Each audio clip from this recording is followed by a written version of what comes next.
Hey everybody, today is Monday, March 28th, 2022. Coming up on the show today, from The Batman, editor William Hoy. There were a couple of scenes that were really difficult and really time-consuming, and some of those scenes just really bogged us down, and I thought, we're never going to get out of this scene, much less finish this movie. Editor Tyler Nelson. At the end of the day, the previs is the previs, and it's not the best representation of what that Batmobile should be. So as Matt got his claws into it, then it became something completely different. Supervising sound editor Doug Murray. This is not a superhero movie. Batman does not have superpowers. He's a human with his foibles, and we can't make him seem like he's some kind of ultra-powerful puncher and that sort of thing. And re-recording mixer and supervising sound editor Will Files. There's some directors who okay, let's do a pass really quick through the whole movie, and then we'll go back and do it again, and go back and do it again. And that has its own frustrations, and sometimes you land on something that works really well, and then you take it apart and put it back together, and you're like, well, it's different. I don't know if it's better. Yes, all that and a lot more in this edition of The Rough Cut.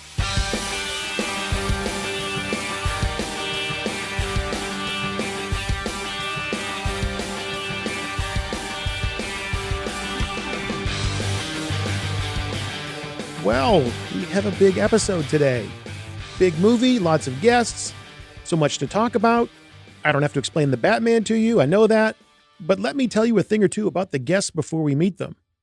First up, we have editor William Hoy. This is his second trip to the Rough Cut. We actually talked with him about 2 years ago, I think, when he was on with editor David Hines to talk about their film, The Call of the Wild. Mr. Hoy has a film or two on his IMDb page under the heading of editor. No Way Out, Dances with Wolves, Patriot Games, The Man in the Iron Mask, Dawn of the Planet of the Apes, and War for the Planet of the Apes. And you may hear me mention those last two a few more times. Co-editing the film with Mr. Hoy is Tyler Nelson. You've seen Tyler's work on series like Shadow and Bone and Mindhunter, and he was in the cutting room as an assistant on Gone Girl, The Social Network, and The Curious Case of Benjamin Button. Once again, just to name a few. Moving over to the sound side, we have re-recording mixer and supervising sound editor Will Files. Will is a somewhat regular contributor here on the podcast. He was on a few months back for Ghostbusters Afterlife, but his IMDb page also has one or two big movies. Star Wars The Force Awakens, Venom, Star Trek Into Darkness, Cloverfield, Dawn of the Planet of the Apes, and War for the Planet of the Apes. And finally, we have supervising sound editor Douglas Murray. What's he done? Well, I'll tell you. In no particular order, he has had various roles on the sound teams of Ant-Man and the Wasp, The English Patient, Cloverfield, Dawn of the Planet of the Apes, and War for the Planet of the Apes. So you probably noticed a familiar refrain there. Will, Douglas, and William all worked on Dawn of the Planet of the Apes and War for the Planet of the Apes. Coincidentally, the Batman director Matt Reeves directed those films. He also directed Cloverfield, which Will and Douglas worked on. So this is a crew that goes back a ways, except for Tyler, he's the new guy. But from the looks of things, he fit in quite nicely because the Batman has achieved not only massive box office success, but has also received quite a bit of praise from the critics, all deserved. And we'll meet this team in a few minutes. First, I want to tell you about two other great teams. First up are the musical superheroes at Extreme Music. For over 20 years, they have been providing filmmakers and artists like yourself with the best in production audio, all created by multi-award-winning musicians and composers. Great music from the top names in the business. Trent Reznor, Atticus Ross, Quincy Jones, and of course, the Batman composer Michael Giacchino. Think of that, you can make your own Batman film. All you have to do is go to extrememusic.com and sign up for a free account, and then get down to the business of searching for any kind of music you need.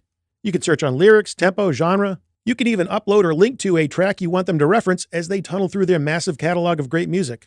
You don't just get the finished track, you can get it in all kinds of flavors, right down to the stems, and all possible variations, licensed right there online, or they can personally lend a hand from one of their many, many worldwide offices. So be the superhero of your production team and partner up with Extreme Music to make your story sound its very best. Another great team, when it comes to moving media seamlessly, quickly, and cost-effectively through the cloud, is our friends at Massive. Massive is a file-sharing solution for those who want to move heavy, uncompressed videos through the cloud without limits. No subscriptions, no complicated IT setups, and Massive's pay-as-you-go model is designed to ship big files in record time at just 25 cents per gigabyte.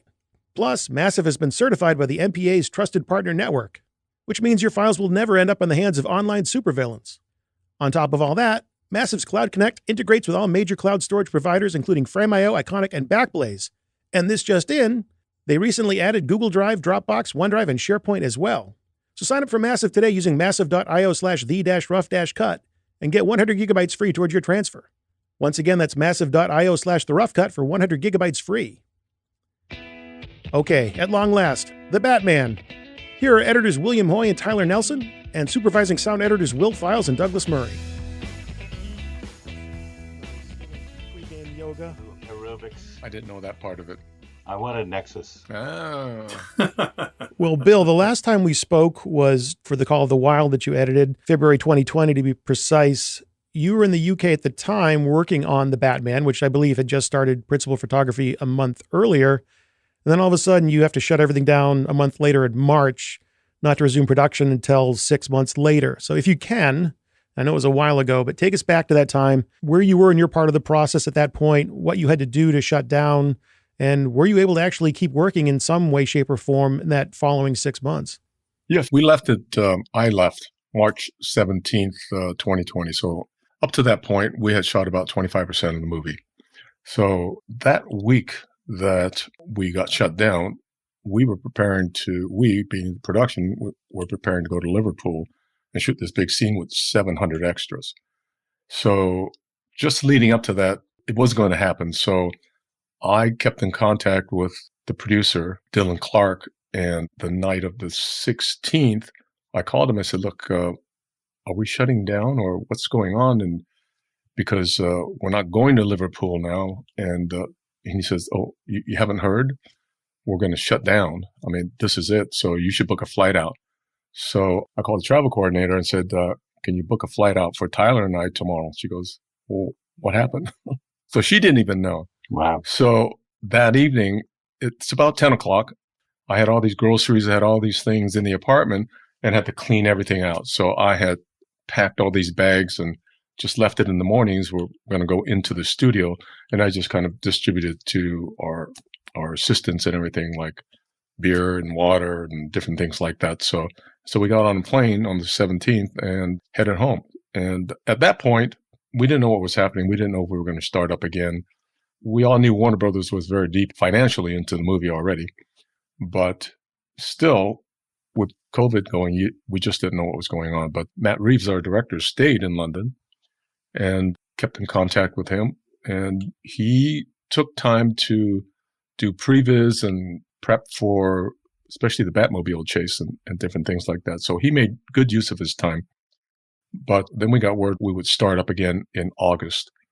So basically we started shooting in August and we all work remotely from home. So on a production like this, they would have never have done that. There's no way we would have worked from home just because of piracy and all. So Tyler was set up and I was set up with the system here, and we had an LA assistant. We kept the UK crew, all our assistants in the UK, and they were sorting out the dailies for us and then sending it to us overnight. And in the morning, I would get the dailies. And when they finished shooting, that's when we all, Tyler and I, the assistants, went back to Warner Brothers in February of 2021. And from there, we worked in our separate rooms until we finished the picture.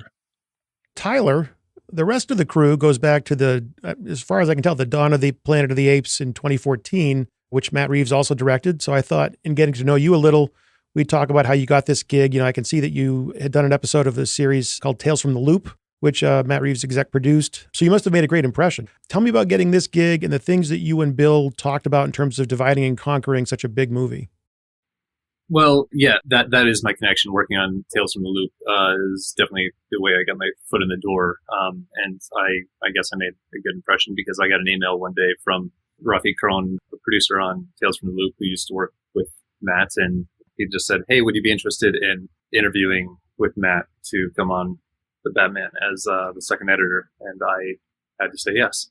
So it basically came down to me getting on a Zoom interview with Matt, talking to him about it, reading the script, getting on another interview. And when he offered it to me, then I sat down with Bill at a coffee shop in LA.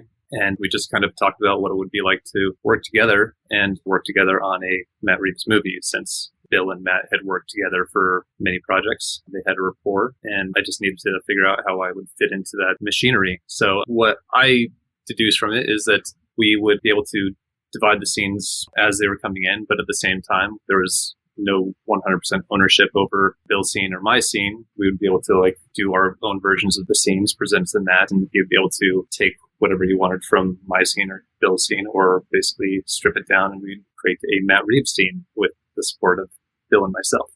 And then, there are some times where, at least in my case, where I came in, I don't know, I think it was probably day 25 or something like that. I had obligations to another show, so I flew to London a little bit later than Bill did. So Bill had a lot of stuff that he had already cut. And once I had time to catch up, I would be able to dip into those scenes that were shot on day 1, day 2, and do my own interpretation of the footage. Well, as long as we're talking about dividing and conquering, Doug, you and Will are both credited as supervising sound editors. I think Will also has a re-recording mixing thing on there. So tell me a little bit about the similarities and the differences between the roles that you and Will fulfilled on the film. And just like with Tyler and Bill, what discussions you might have had about how you're going to work together. Well, Matt and Will and I have worked together on, I think it's 5 pictures now. Cloverfield, Let Me In, Dawn, War, and The Batman. So, we've had a lot of chances to figure out how we can work together on a Matt Reeves movie. And we have kind of settled into a bit of a groove where I handle anything to do with the dialogue, and he handles the big sound effect scenes and the sound effects mixing. And I handle moody, quirky sound effects, and Matt loves to basically use what he calls drones, which is basically moody sounds in the background to kind of set a tone, kind of mysterious mood. So I love doing things like that, and he's asked me to do a lot of that. I don't do them exclusively. In other words, other people on the crew also made sounds like that on the Batman. But I did a lot of that kind of work for the film. But when it comes time to, where we start having to get serious about the dialogue and the ADR and the loop group, that's kind of my responsibility. So for the first half of the editorial phase, I did sound design and sound effects work. And then in the second half, I did almost exclusively dialogue related work. And then the role of the re-recording mixer is we get Matt at the end of the time we have on the show for a certain number of weeks for the final mix. And he's pretty good about being there every minute that he possibly can, which sometimes is every minute. And it's great because, just as Tyler was saying earlier, I could have a Doug Murray scene and there could be a Will Files scene, but in the end, everything in the movie is a Matt Reeves scene because Matt works through, it's rare that he'll just watch something and say, it's perfect, next scene. It's always like, let's examine this. Why did you put that in there? He wants to know what the mechanisms behind the scenes are of why we chose things. And he has certain ideas when things aren't working and when they are, to grasp things and say, that's great, that's done. This isn't working, let's work on that. Anyway, the re-recording mixers are the ones who interpret those commands from Matt. It's not a command, it's more like an exploration. And try to come up with a way of presenting the material that solves those issues, that tells the story more clearly, that gets rid of things that aren't working, and focuses what's left on, really beautifully conveying the mood and the pace and the information and so on of the scene. So that's the re-recording mixer's job. It's obviously a very important job.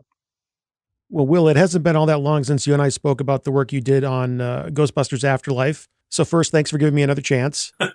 When we discussed that film, I recall you talking about working with some of the original source audio from the first Ghostbusters film, to use that to help you build the soundscape for the new film. Although there are many Batman films that come prior to this one, you don't necessarily want to tie into them. In fact, you do want to stand apart from those. But either way, when you approach a job like this, will you watch, or I guess a better way to put it is listen to any of the earlier Batman films, or any film really, to guide you in building that soundscape? Yeah, in fact, I went back and listened to the 2 Burton Batmans and the 3 Nolan Batmans, just to sort of immerse myself again in that world, but also to be aware of what they had done sonically, because I think in a lot of ways, I at least wanted to try to avoid ripping them off, even if it was subconsciously. So I wanted to sort of be aware of the things that were used in those films to great effect and to actually try to avoid them. As much as, great artists steal and, those films all sound amazing in their own rights, I think we were trying to do something that was a little more original to set it apart from what had come before. So certainly in terms of things like the Batmobile, we tried to approach it from a fresh perspective instead of trying to lean on the same tricks that had been used previously. There have been multiple Batman movies, multiple Batman franchises even. And I honestly believe in making this film what I felt was sort of the least, quote, Batman in comparison to the earlier ones. I think you've made a film that's debatably one of, if not the best, Batman movies. In fact, I think you can argue that the story and style of the film stands on its own so well that it didn't have to be a Batman movie. I mean, maybe a better way to say it is that it would still be a great film without the aura and the IP wattage that comes along with that character. Which begs the question for all of you, what did Matt say to you about how he wanted this film to stand apart from the others in terms of both the storytelling and the visual and sonic style? Well, I think in the beginning, we talked about what movies he was watching and what aspirations for this movie. It was more like Chinatown and Clute and The Conversation and movies like that. So the Batman, like you said, is basically a vehicle to do explorations of those noir themes. That's where the discussions between he and I start. It's like, I know that he watches all kinds of movies and he does different kinds of research for his own interests before he starts a movie. So I ask him, I said, what have you been watching? So those are the movies that kind of influence this particular movie. So even the lighting in it. And I think he also referenced, he loves The Godfather. And I actually happened to see the newly reworked version of The Godfather yesterday at the Academy Museum. So, and I could see the light and darkness that he was after, like, Gordon Willis was shooting, and some of the characters were half in darkness and half in light. And it was pretty amazing. And it just, and Francis Ford Coppola spoke before the movie itself. So, Wow. So that was a whole evening there. But it was amazing because he said it kept running the original negative when they made prints. And so it wore out the original negative. So he doesn't have a representation of what that movie looks like on day one on the release. So he went in and found all these different prints and restored it and made this DCP that looks the way that he felt it did on the first day it was released. So when we're talking about what informs Matt Reeves and the look of the movie, and it's movies like that, if you look at Clute, I think you'll see that darkness and just trying to see through the darkness, and that gives you this mood of this ominous feel to a shot just trucking in or something like that. So that's basically Matt's aspirations for the movie. Yeah, it's pretty much exactly what Bill was saying. The only other two movies I think that he referenced when we were having conversations were Taxi Driver and All the President's Men as well. Taxi Driver, I definitely got a serious Taxi Driver vibe off of the Batman. Yeah.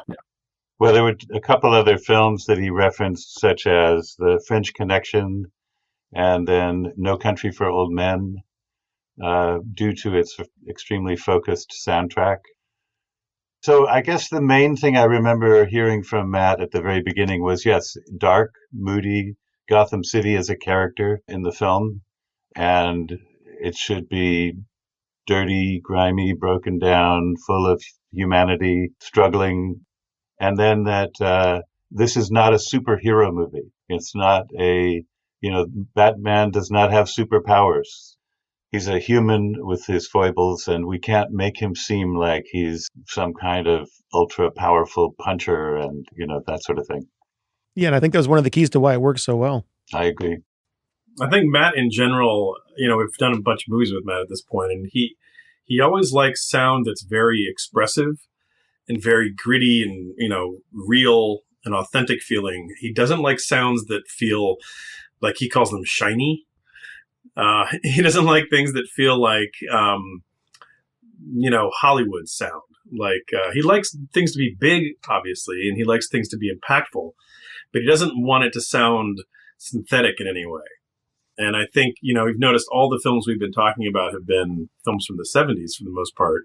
And, I think we're all big fans of the cinema from the 70s. And I was also at the screening last night with Bill at the Academy for The Godfather. And I kept thinking the whole time I was watching it, I was like, whether we realized it or not, we cribbed a lot of aesthetics from this film and from this genre. Yeah. And I think part of that's Matt's direction and his willingness to play moments without the score that you might expect in some moments, or his tendency to use point of view driven sound to help internalize how the characters are feeling. And that kind of thing, is very much on display in The Godfather. And what's cool about The Godfather and a lot of the films from the 70s is they're stylistic without being show-offy. And I think that that's something that we always try to do on Matt's movies is make them very finely crafted without feeling like, look at us, like, look what we can do. It's more about how can we make it sophisticated. I thought maybe starting with picture editorial, we would walk through the post setup in terms of how you moved media, how many systems were set up, how they weren't connected, and contrast that with how you typically might collaborate in a, quote, normal circumstance. Well, once we move back to Warner Brothers, I guess we take it from there. In a normal situation, Tyler would come in my room and we could watch cuts together, or if we're working with the visual effects editors, that we took a visual effects meeting, we sat down and there's some banter or there's some input collaboration of whatever the shot was. Unfortunately, on this, once we got back to Warner Brothers, they had a very strict policy of only 2 people were allowed in a room and you had to wear a mask. So there was no way that was going to happen for how many ever hours a day that we were going to work. So we all had to be in our separate rooms, and which was really sad because you walk down the hall and all the doors are shut. So, you can't even see who's behind the door or what's going on. So, but it also took away a lot of the camaraderie from just the crew and all that. But how we set up our rooms was I had my room, Matt, the director's room was between my room and Tyler's. And then there were bullpens with the assistants and all that. But we were all the admins were tied together. Our assistants, Matt Simpson and Ben Insler, they rigged a system where Matt could see exactly a mirror of my system in his room. The only thing he was missing was a mouse to control anything. So he could watch, he could see the timeline, he could see my dailies, and obviously the playback. And then once we got back to Warner Brothers, we had a 5.1 sound system because Will and Doug were providing us with our soundtrack, our sound effects and different things that we needed to put in there. So I had all that. I do a temp mix, and Matt could actually watch a scene or watch a reel that we were working on.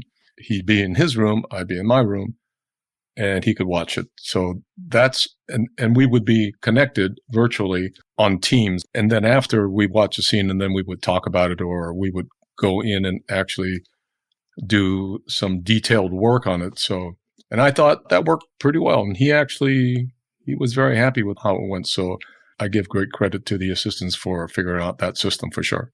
I think it worked so well, we might never get Matt out of it. Well, he's already talking about like, I could set this up in my house and build a theater and like. I know he was very happy with it because he could spread all his workout gear and all that stuff in his room. I go, thank God it's not in my room. I'd be tripping all over. I remember being on Teams calls with Matt and hearing this like ka-chunk, ka-chunk, ka-chunk, ka-chunk, and thinking like, what the hell is that? And then I realized he was on a treadmill. Yeah. He had a treadmill in his room. He had weights in his room. He had all kinds of stuff. It's really funny.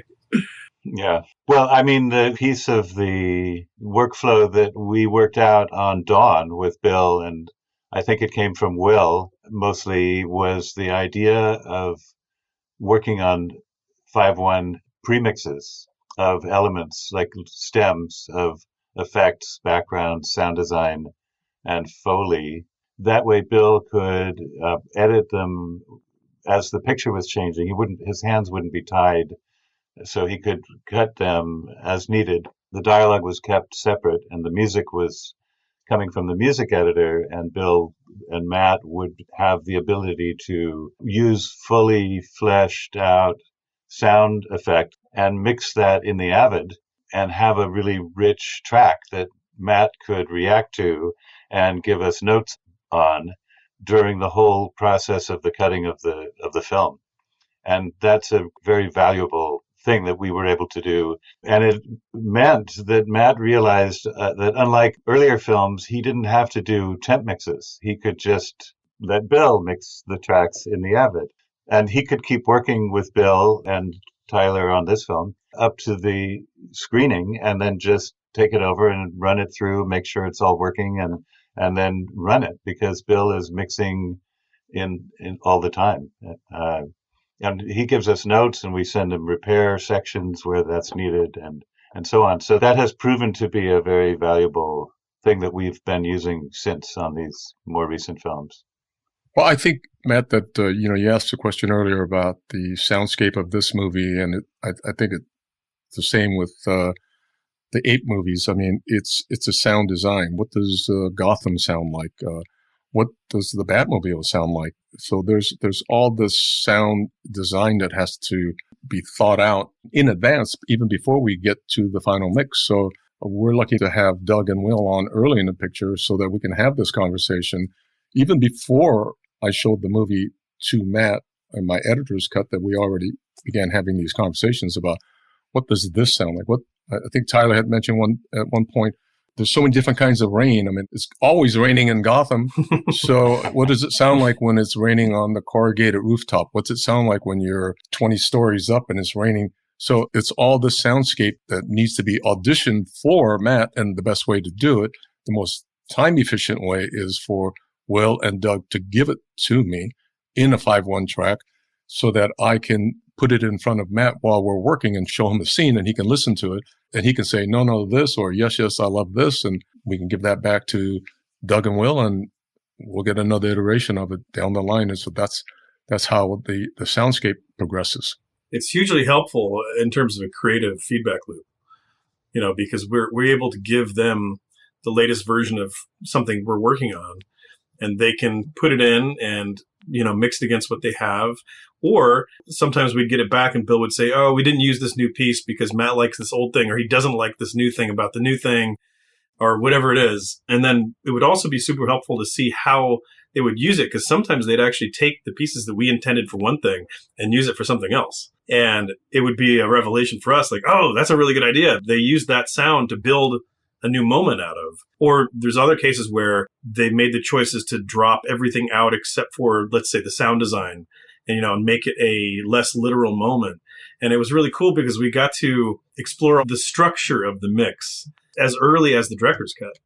So a lot of those choices that you would only find in a temp dub or a final mix, we were able to at least sketch out with Bill and Tyler working with Matt with our material. And then we'd get it back and get to see how they used it. It was a really cool creative feedback loop. How does Matt Reeves like to interact with Editorial during production? I don't think, if it were up to him, probably not at all, unless there was a serious issue. I think Bill brought up something in the earlier days about the tone of a certain scene, but that was before my time. There were a handful of times where I was trying to produce some cuts of playback material that were something that you couldn't do in visual effects after the fact. And trying to get his ear on that was kind of impossible. I tried for weeks and weeks and weeks to schedule something with him through his assistant, and it just didn't work out. And it wasn't until after the pandemic, when we were still in the beginning stages of getting back up to start shooting again, when I was working at my home, I jumped on Clearview with him, which is, one of the many collaboration tools that came because of the pandemic. But we worked for, 5 or 6 hours on a weekend to get this scene into fighting shape. And then that was the last time I saw him. I don't know if Bill saw him at any points after that one initial visit, right? I mean, he came in one weekend, one Saturday, because he felt that he had missed a moment in the scene and I had put together, and I showed it to him. And so we were able to solve that problem pretty quickly. So, he went back and shot something. So we didn't have any collaboration after that. He just trusted us to put the movie together. But I think if I was still in London, I think I would have seen him maybe a couple more times. But he's so busy after a while, unless there's really a problem, would I hear from him. I've heard that he likes to go through the movie in linear order from first scene to the last. How does that help or hinder you as editors or as sound professionals? Yes, he does. He's very methodical. He would start scene 1, then 2, then all the way through. So that's how he likes to work through the movie, which is not to say that if there was a visual effects scene that the visual effects department needed to get to the visual effects vendors, that we wouldn't go in and address that. So we would jump around for that. But for the most part, if a scene out of order didn't need our attention for, say, ADR or even for music or for sound effects or visual effects, then we would just continue. Scene 1, 2, 3. And that's just how his mind works. And that's just, he wants to make sure that he's gone through every scene, gone through every take, and picked out every moment and every syllable, basically. Then he's happy with it. So that's just how he works. Does it hinder us? I mean, sometimes you wish, like, can we just move on? Can we just move a little faster here? Because, I mean, there were a couple of scenes that were really difficult and really time consuming because there were so many elements involved. There's a lot of monitors in the movie. And some of those scenes just really bogged us down. And I thought, boy, we're never going to get out of this scene, much less finish this movie. I can't even see that far. So, but somehow it gets it done. So I think you use as much time as you're allotted. So that's kind of how we make use of our time. And then we hand over to the sound guys and they don't have any time at all. And we go through the same process with Matt. It's an interesting thing that Bill's talking about how, methodical Matt is and how he tends to work in order. I remember having a conversation with our post supervisor, Tina, early on to warn her about that. And it's one of those things you don't really fully understand until you've done it with him once, and then you will never forget. But as tedious as it can feel sometimes in the moment, what's interesting is Matt doesn't tend to change his mind very much, if at all. So once he's found it, that's it. So we don't tend to go back. Like there's some directors who okay, let's do a pass really quick through the whole movie and then we'll go back and do it again and go back and do it again. And that has its own frustrations in that sometimes you land on something that works really well and then you take it apart and put it back together and you're like, well, it's different. I don't know if it's better. Whereas with Matt, I feel like we take a long time to arrive at the thing that he's happy with. But once he's happy with it, he rarely changes his mind. So in the end, it feels like you're kind of walking through quicksand sometimes. But then at the end, you're like already at the finish line. The thing that's great about working with Matt in linear order is we focus on a scene with the picture editors. While they're working on the scene, we have given them what we think they'll want. And then when they put things in and work it, and Matt's there with them, and then we get notes. Matt will, if he needs something else, or if they can't make the scene work with the sounds we've given them, Matt will get us on the phone, and maybe he'll be on his treadmill or whatever, and he'll tell us what he's interested in hearing for that scene and what the logic of it is. And oftentimes it's not obvious, to anyone. He's got an idea in his mind and he conveys that to us while he's in the middle of the scene, and then we get him the sound. And I'm sure that Bill and Tyler are moving ahead of us, but they get the sound and put it in, and then Matt can hear it and give us notes. And until he's content for now with that sound, we keep hearing from him about how he would like it to be different or what we could add or take away. And he'll have other thoughts, that he'll convey as he works on the scene. So going in order means that by the end of the time we've worked on each scene, we're kind of done with the scene too, to a large extent. So one of the things that was talked about with the film, even before it ever came out, was the runtime. It clocks in at around 2 hours and 56 minutes. About 10 of that is credits, and I always leave as soon as it says Will Files. So let's call it 2:45. Just before it says Will Files. Yeah, exactly. As soon as it gets there, I'm out. I can honestly say that with this film, and maybe the experience was different from other people, I did not feel that as a viewer. I mean, I didn't get a Coke, so that helps too. But one thing I noticed is that you did such a great job with the pacing of the film. Whereas, a more impatient and probably less confident director might have been all about getting to the big action set pieces, throwing out all the gadgets, getting to the Batmobile right away. That doesn't make an appearance till I think halfway through the film. So if we could talk about the pacing of the film, I'd like to know about the conscious effort that you made with things like that, like how much Bruce Wayne versus Batman, when do we get to the Batmobile? Were there temptations to get to things like that sooner or to balance more Bruce Wayne into the film? Well, I think a lot of that was laid out in the script, in the sense that why is this movie at 2:55? It's because it's a murder mystery, so that the clues are laid out for us scene to scene. So it'd be difficult to just try to lose 20 minutes somewhere. We'd have to go and reshoot some expository scene just to patch that up. So the idea is that, but the movie was working already, so it wasn't that it wasn't working.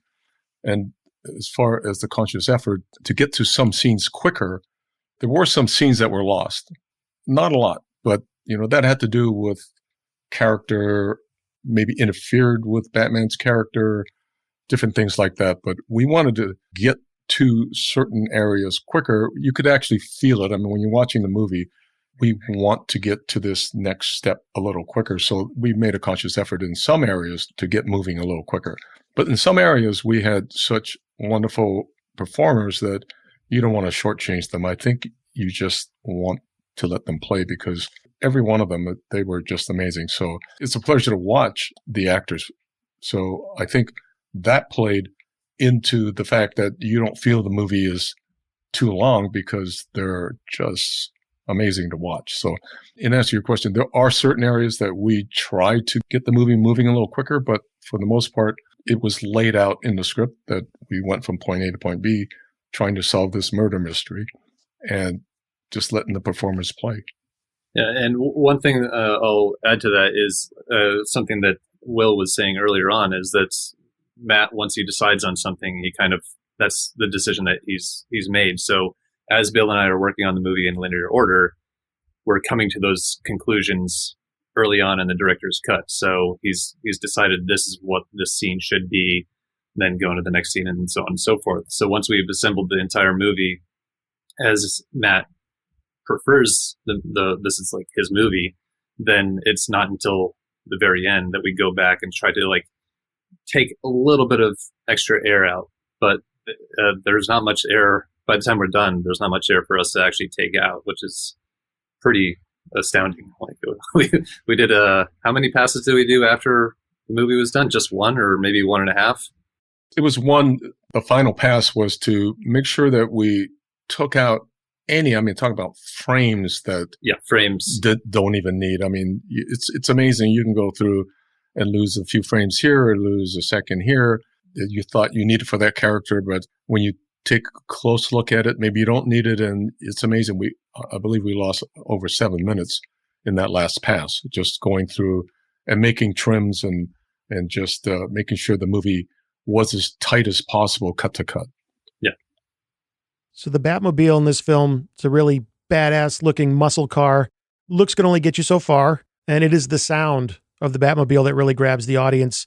Tell me a little bit about how you created that and perhaps, what raw elements did you comp together to build the voice of that car? And as long as we're talking about building the voice of the Batmobile, any sound design you do for the actual voices of the characters? Yeah, I mean, for the most part, other than, very basic editing and mixing of dialogue, the performances are the performances.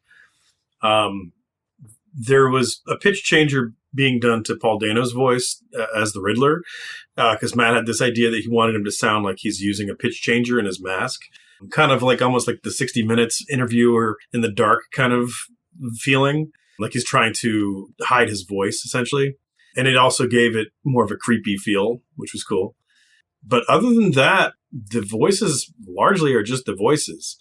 In terms of the Batmobile, there is quite a bit of sound design happening with that thing. And we didn't use a shred of the actual production sound. Some of it was kind of interesting, but, some of those vehicles were actually built on electric car chassis. So they didn't sound at all like what we wanted it to sound like. And, there was purpose-built ones to do different shots because Matt shot so much of that practically. So those cars had to be sometimes built specifically to do certain things in certain shots. Obviously, there's the wonderful moment when the Batmobile shows up for the first time in this alleyway, this dark alleyway, and it plays almost like a horror film. And the whole idea of that car was that Matt thought it would be as such that Bruce would build it to scare people. Like he built it to sound intimidating and look intimidating. This particular Batman operates quite a bit on fear and trying to project fear into the criminal element. And so he would have designed the car to sound as scary as possible. So building off of that idea, I played around with a lot of ideas for what are the different elements for the car. There's this sort of jet turbine kind of thing. Which is, you see very superchargers on the car. So I thought that was justified. There was this, big rocket booster on the back of the car. And then, of course, there's the engine itself, which is this huge double-barreled thing coming off the back of the car. And so the visual design of the car gave us all this license to put crazy sounds on the car, but we also wanted it to sound very grounded and plausible. Again, not like so high-tech that it wasn't relatable. So I wanted to try all kinds of different flavors of V8s, V10s, V12s, monster truck engines. Like we literally cut a dozen different types of engines from different manufacturers and of different types, and supercharged, turbocharged, naturally aspirated, take your pick, different displacements. And we kept coming back to this one Ford V8 naturally aspirated engine from the 70s that had this really lopey idle and this growl to it. And it just was the most distinctive and kind of angry sounding engine. And the more research we did to it, it turns out that Ford motor has a specific firing order that's a little unusual for the cylinders, which gives it a bit of an off-kilter kind of rhythm, and it makes it feel less smooth than something like a Mopar V8 or, like a Hellcat type engine, which we also tried. And, all the cars, of course, all the various engines sounded super cool in their own way, but we were trying to find the one that felt like this car. So once we found the engine that felt like it had won the audition, then we went out and tried to find more of those to record. So we ended up out in the desert in California City Airport recording this crazy off-road racing Ford Bronco from the early 80s. And that became the main engine component of the Batmobile. But the most distinctive sound is probably the shriek that it does, the sort of turbine shriek. That's the first sound that you hear in the darkness. And it kind of sounds like a banshee cry or something. And I actually made that during quarantine when we were working. Doug and I were doing some stuff with Matt on the first trailer. And we were all in quarantine and we had lots of time on our hands. So I was experimenting just, with trying to make some weird stuff for that. And I found this one very short sound of a bottle rocket. And it was just a little, very quick 1 second sound. But it had this really gnarly distortion on it. Like I think it had been recorded poorly, but somehow it felt like kind of spine tingling and weird. And I thought, there's something to this sound. And I kept trying a bunch of different stuff, and I kept coming back to this one little tiny bottle rocket. And I was like, how can I take this feeling of this 1 second little sound and stretch it out to feel like this, giant car?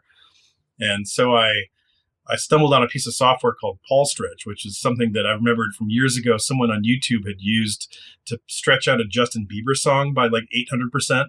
And it turned it into this like crazy soundscape.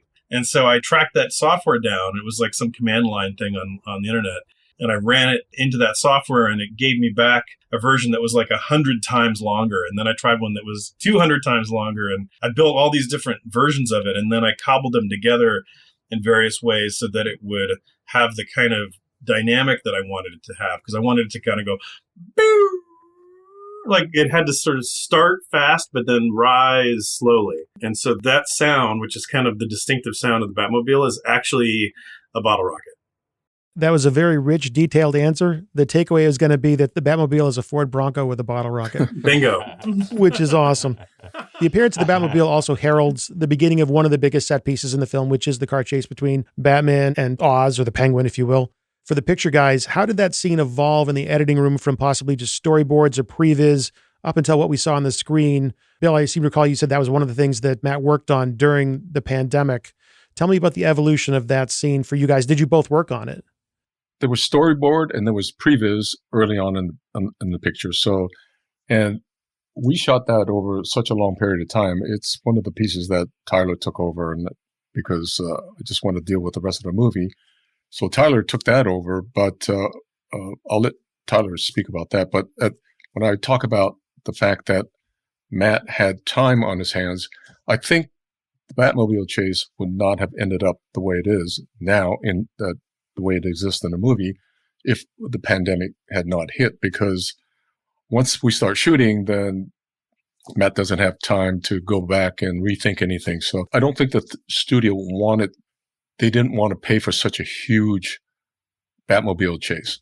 And I think during the pandemic that somehow Matt either talked them into it, or that he actually traded something off and said, we do need this. We can't have a short Batmobile chase. We have to have a set piece here. So at which point he worked with the stunt guys and he worked with the previs guys and the visual effects supervisor and ended up with this concept of what ended up being in the movie. And again, they shot for a long period of time. I'll let Tyler address some of that too.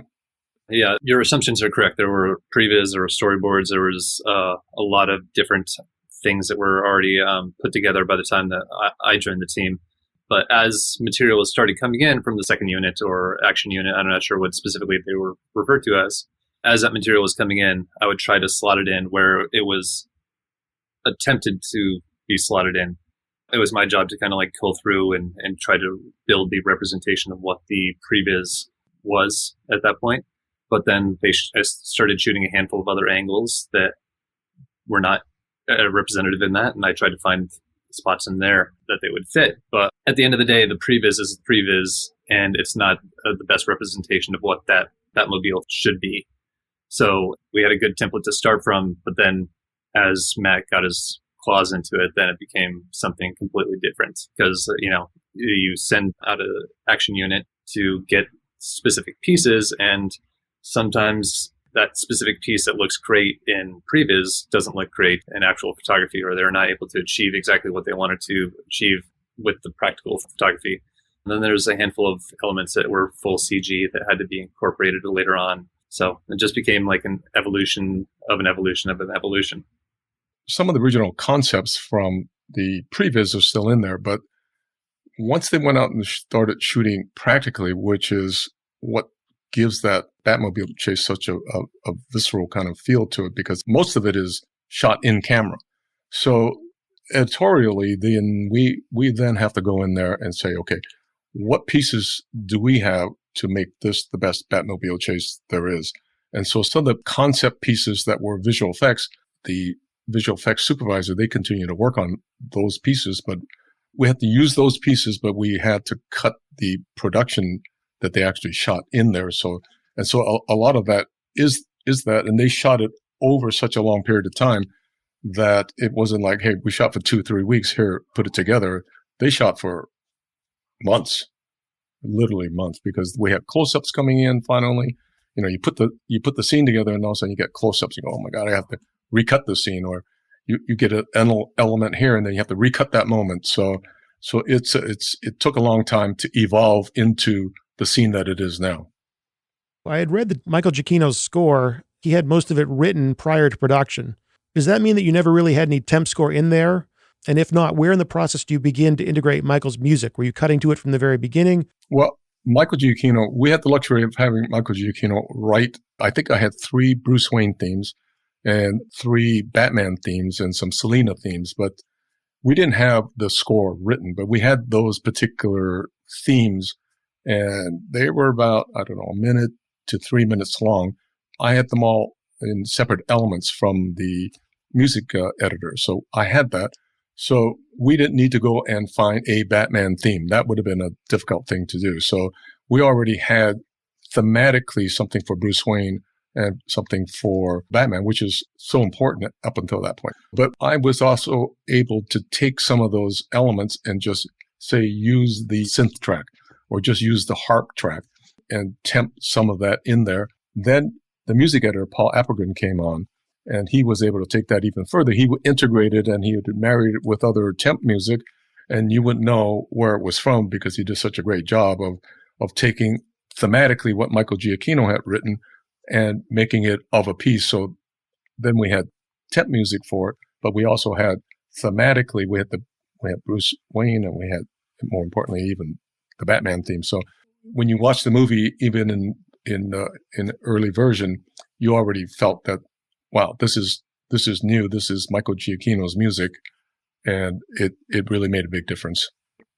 Doug, earlier you were talking about the iterative, collaborative process that you guys have between picture and sound for that component of the score. How is the sound team integrated in that stage? Or maybe you're not, but as far as like moving Pro Tools sessions in and out of Picture Editorial, are you involved with score in that early phase and handling those elements with the picture team? There was actually quite a lot of interaction with the music editor on this film, more than in some other films we've done with Paul Appelgren. because there's a lot of music that is futzed in this movie, and we futzed it as we went along. We played it back in different speakers, and we treated it in different ways with convolution reverbs, and came up with a lot of treatments for point of view, through the scene in the 43 below. No, I can't remember the number. It's the 44 below. 44 below. 44 below. So, Doug, you're talking about source music too. Yeah, so a lot of source music we processed for the film. Mm-hmm. That's right. And we benefit hugely from having these themes and Paul's work, because he knows Michael Giacchino very well, and he knows he can anticipate the kinds of things that Michael might do. Like he doesn't nail it or anything. He doesn't make the score before Michael does, but he creates a template that we can work our own work against quite a lot and not have to revisit profoundly, once we do get the final score. So that's a big help. I think getting those themes really helped us too for that reason. Oh yeah, definitely. I mean, in terms of building the sound design around the music, having something that was even 50% there, which often it was more than that, was hugely helpful. How about for the soundtrack of the film? I mean, no disrespect to Al Martino or the handful of techno tracks that are in there, but you have Nirvana's Something in the Way. It's not only the most notable drop, but it's in there twice, more or less bookending the film. Mm-hmm. How did you come to find that track? And, was it always planned that some song would be used in that manner, or was it more of a case of that particular song just worked in both places? It was in the script. Yeah, Matt, in other interviews, Matt has described how he listened to that music, and it, for him, was like a key to the character of Bruce Wayne and Batman and the mood of the film. And he listened to it a lot while he was writing the script, and it ended up in the script and in the movie. If this were the last interview you ever were to do about the movie, and maybe after this hour with me, that's where your heads are at right now, but if this was the last chance you had to talk about the film, what would you want to get out there that has not been discussed or discussed enough at this point? For me, I don't think you ever look at this movie and go, hey, you made this movie during the pandemic, because you don't say, well, that's a pretty good movie that you made during the pandemic. But I think it stands on its own. I think we're all really proud of it. The audience seems to love it. So I'm just happy that we were working on it and got me through the pandemic, kind of half sane. Mm-hmm. So that's what I would say is like, you know what? You guys don't know it, but we did this during the pandemic and we're darn proud of it. I have to say that going into, obviously, you're going to be working on a Batman film, but you don't necessarily know you're going to be working on your favorite Batman film when you start out. And by the end of it, I can honestly say this is my favorite Batman film. I've had so many people since the film came out text me and call me and whatever about how, they're so impressed with the movie and they're, complimentary of the sound work and all that. But I have to say that as proud as I am of the work that we did, I think that all credit goes to Matt for this, because not you, Matt. Thanks, Will. but I mean, truly, Matt Reeves, we've done a lot of movies with Matt, and I think in many ways he pushed us farther on this film than he ever has before. And I'm very proud we were able to rise to the occasion, but really, most of the best ideas are still coming from Matt. And so I'm very proud to be working with him. Yeah. I would only say that, as proud as we are of our own contributions, I think, I'm so pleased to have had such a beautifully cut film and such an amazingly shot and designed film.